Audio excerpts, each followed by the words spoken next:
Liam sat on the edge of the bench, staring at the vast, empty field before him. The sun was setting, casting a warm golden glow over the landscape. He had always loved this spot, quiet, peaceful, and away from the hustle of the world. But today, the calmness felt foreign, like a reminder of the struggle he had been facing. He had dreamed of becoming a successful writer for as long as he could remember. His heart had poured into every story, every chapter, and every character he created. Yet, after countless submissions and rejections, he began to question if his dream was ever meant to come true. The rejections piled up like the leaves in the fall, each one more discouraging than the last. As Liam sat in silence, an elderly man walked by with a small basket in his hands.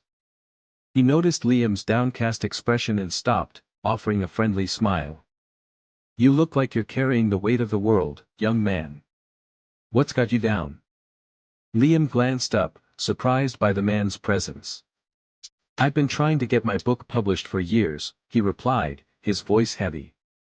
"But it feels like no matter how hard I try, it's never enough. Maybe I'm just not cut out for it." The elderly man chuckled softly. "Well, let me tell you something. I used to grow these." He opened the basket to reveal a handful of tiny seeds. "These are sunflower seeds. When you plant them, you won't see the flowers right away.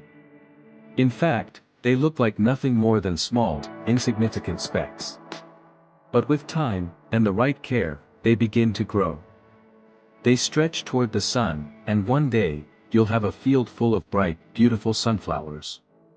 Liam looked at the seeds, intrigued but skeptical. "I don't see how that helps me. I've been working on my book for so long, and it still hasn't bloomed." The elderly man smiled knowingly. "It's the same with everything worth having. Success doesn't happen overnight.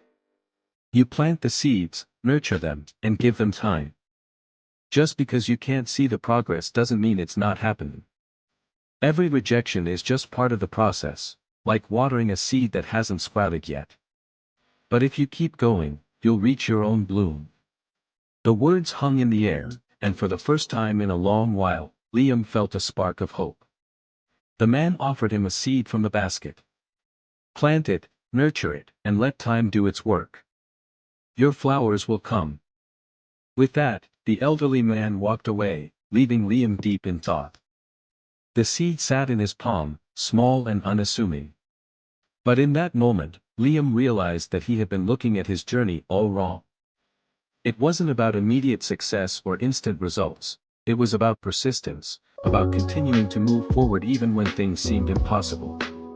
Liam stood up, the sun now dipping below the horizon. He held the seed tightly, as though it symbolized his resolve. He had one more draft to finish, one more revision to make. And with that, he knew that the sunflowers were closer than ever. Months later, Liam stood at a small bookshop, holding the first copy of his published novel. The road had been long, but the seed he had planted had finally grown. People were enjoying his work, and that simple, steadfast persistence had brought him the success he had always dreamed of. And as he looked out the window, he saw a field of sunflowers blooming in the distance, each one a reminder of the power of patience, persistence, and the belief that the journey, no matter how difficult, was always worth it.